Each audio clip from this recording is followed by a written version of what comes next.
KMSU? Yeah, hi, I'm calling for Dustin, please. This is Dustin. Hey, this is Nuno. How are you? I'm great. How you doing? Good. Great. Thanks for having me. I appreciate it. Well, I'll introduce you to my co-host, Ton. Hey there, how you doing? How you doing, man? You good?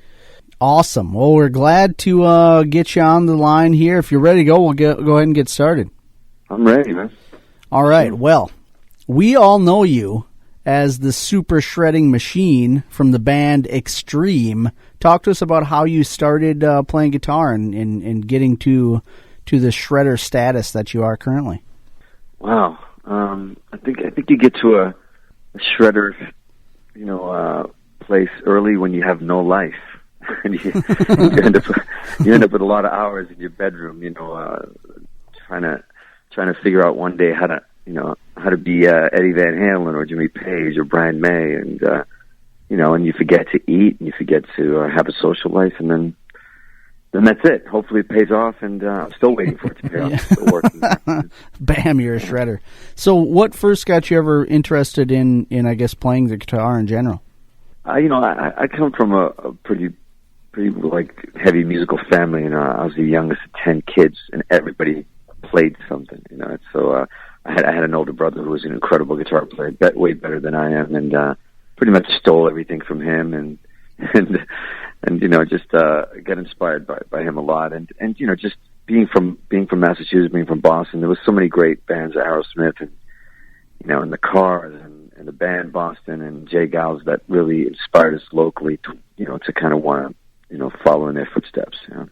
And then how did I guess that starting playing as a child, how did that then end up leading to Extreme? It's. Well, I feel like I'm going to start crying. I'm in therapy. I feel like I'm asking all these childhood questions. Like, just let it all out. You need to resolve some of your early issues here. See what happens. No, it was. Look, it's you just like any other kid. You get a band in high school, and you get some friends that you get into a garage and you play the same 3 songs for a year, and you think you're amazing. Yeah, you're lucky if you learn one Rush song because they're too complicated, and then you do it really badly for a long time. And then you start putting together your own sort of. You kind of have to be brave and look outside of your zip code, and you start going into the big city, and that's where I met the guy. That's where I met Gary at a club, and then we met. You meet somebody else, and you put a band together, and you just hope. And that's how it starts, with no car, you get rides everywhere. That's how it goes. Well, yeah, you guys were pretty successful, right out of the gate, and, especially when the Pornography album came out. And I think it's interesting, you guys, your big singles, at least, were kind of more like acoustic, sort of ballady type songs. Is that weird for a guy like you that's the extreme shredder, as Ton mentioned? It wasn't. I used to basically get asked that question. I think my whole life was a bit of a curse to have a song like More Than Words be the first song to break the band. And I thought, look, every song that you do, every song that you write is yours. I mean, regardless of what the feel is and what sort of genre it is. And at the time, there wasn't even any. It's one thing to have a ballad break the band, but it's another thing to have it as an acoustic song, because this is unplugged. There was no MTV Unplugged. There was no acoustic shows, and there wasn't any acoustic stuff on the air at all. And so when we were touring, and it was really the fans' fault. We'd play that song when we were first tour we did, and they'd sing that song from front to back, and we were kind of blown away, going, "What is going on here?" So they chose that as a single, and when the record company saw that and they put it out, they didn't even know what to do with it. They didn't know what format to put it on, because it was almost like adult contemporary, and they go, "What rock station is going to play this, and what? And you guys are a rock band." And to be honest with you, we went in and shot this video really cheap and really not really knowing what was going to happen, and then rock radio and all formats took the song as just a cool song. It wasn't like, it kind of broke that format. And I remember going to MTV and they wanting us to play More Than Words and Wholehearted, the acoustic stuff, for this acoustic version of a show, and we asked them if we could do all our rock stuff as well acoustically, and of course, not that we invented MTV Unplugged, but coincidentally, a couple of months later, the show MTV Unplugged was the format was kind of made, and what really kind of took me off a bit is they never asked us back to do the actual show. You know what I mean? Wow. We did that skeleton version, that we asked if we could do all our rock stuff acoustically. So I think it kind of, it hadn't. I don't think acoustic music had been like that on the radio, folk kind of stuff. It's like the '70s, So it was interesting, and we're proud of it. I'm proud of it. I wrote the song. Your choice is you either. You see, on one hand, More Than Words doesn't break the band, and then I'm working at Burger King, and on the other hand, we develop a whole new career, and we do get to play all our rock stuff for all the fans that bought More Than Words anyways, and we have a decent career, So I'll take the More Than Words. Sure. Well, I know on the other side of that, guys like Ton and I kind of first heard about Extreme here in the Midwest when you guys were on the Bill and Ted's soundtrack. Did you guys see an increase in your popularity from that at all? Well, that's a good point, because when people say that you broke off More Than Words, it wasn't like that per se. Like, some of our early fans were from Bill and Ted and the song Play With Me, and even we saw a definite spike. We did, like, there was a little bit of an underground kind of cool thing going on, because that was an early film, and it was like an early Keanu Reeves film, and he was like kind of building up his whole, acting career and everything. So and even overseas, it sparked for us. But by the time we got to UK and Europe, we didn't have to break with More Than Words because of that song. So Get the Funk Out, actually, before More Than Words came out, we released Get the Funk Out, and because of Bill and Ted and those songs, Get the Funk Out was getting a lot more attention in Asia and UK and Europe. So it was kind of cool. Yeah, and I think an interesting note, you actually played with Janet Jackson on the Black Cat from Rhythm Nation. What was that experience like? Yeah, okay. Well, I haven't been asked about that in a long time, but that was actually the first real successful thing that I ever played on before anything Extreme had in the charts. That song went to number one for her, and it was really interesting to have that almost be the first kind of guitar thing that kind of get that much attention. We were on the same label. We were label mates, so to speak, on A&M, and I got a call. We were actually recording Pornography in Los Angeles, and my A&R guy called and said, listen, Janet's got this new single, and obviously it's on the album already, but for the single, they wanted to have a little bit more spark to it. And I'm like, yeah, we cleared out a day in the studio, sent everybody home. I didn't even think, she wasn't really supposed to come at all. It's always the producer shows up. It was at the time it was Jimmy Jam and Terry Lewis doing it, and they walked into the studio. I start, I plug in the same rig that I'm doing on Pornography. We plug it in, and then as I'm starting, in walks Janet Jackson. I was like, okay, well, this is crazy. So she came into the control room. She's sitting like a couple of feet away from me, watching me lay down the tracks of that, which is she's really sweet, super amazing. She was really kind and quiet and very, very humble for being Janet Jackson, and it was great. I sweated through it a little bit, but it was very cool. It was very cool to meet her and have that experience. Did you record that here in Minnesota, or was that someplace else? That was actually she was on tour, so okay. She popped through Los Angeles, and we were recording Pornography in Los Angeles, so she just came into the studio. All right. Yeah, because most of the Jimmy Jam, Terry Lewis stuff was done here, so I thought maybe. I was hoping we could go there, to be honest with you. Yeah. Well, we got to ask, I know eventually Extreme parted ways, and your singer Gary Cherone went on to join Van Halen. And obviously you mentioned Eddie Van Halen was an influence on you, so was that weird for you when you found out how that went down? Well, it was strange, but it was kind of exciting because most people think that Extreme had split up because of Gary going to Van Halen. That wasn't the case.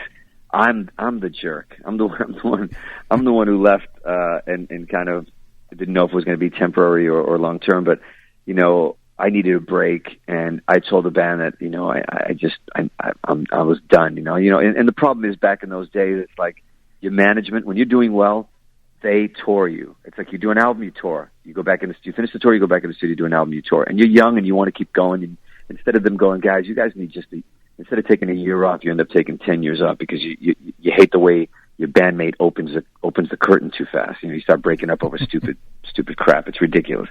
But that was us being young. And so when Gary, we had a management that was from Toronto who was working with Van Halen. When Gary said, listen, I'm thinking of they're looking for a singer for Van Halen. I'm saying, you got to do it. It was, why not? But the funny thing is Gary wasn't the biggest Van Halen fan in the band. That was the irony of it. Is like me and the guys, Pat and Paul used to always kick into Van Halen stuff, early Van Halen stuff at sound checks, and Gary would be like, he was a Who guy and a Queen guy. Like he loved the early rock and roll stuff. So we used to just jam a Van Halen stuff. So it was kind of interesting that he ended up there. And I actually went to the studio. I went to 5150 while they were working on that, and I hung out and listened in. So it wasn't kind of strange at all, Well, then you eventually started recording your own solo albums and working on a whole bunch of other stuff. Then what, I guess, made you decide to come back to Extreme eventually? Like I said, I think it's just a lack of maturity and at the time, or lack of actually, the people that were kind of guiding you, management and labels, the lack of their kind of advice.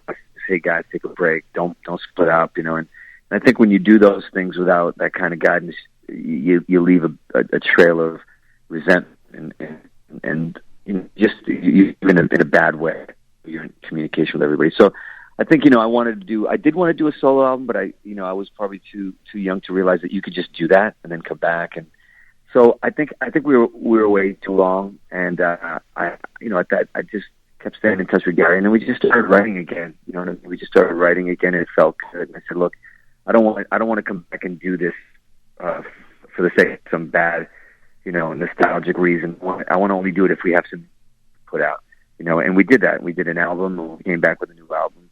And now here we are. We did that album. We took another break for a little while, and we had kind of our anniversary of not necessarily Porn Graffiti, but the anniversary of the band together for 25 years. And we always avoided doing. We saw that bands were doing kind of their anniversary of their album, their biggest album, and we were afraid at first. 5 years ago to do it. People were asking us to do it. And we said no because we wanted to have the music out. And but this time around, we were in the process of doing a new album, and we were not so much stuck, but we had so many songs we were doing it, and we said, you know what, let's go back out and do Porn Graffiti, more for the fun of it, and we had so much of a blast doing it overseas. We wanted to kind of come back and try to do it in America, in the States for a few dates. Yeah, and so now you've got a show coming up here at Mill City Nights, January 29th. What can we expect to see there?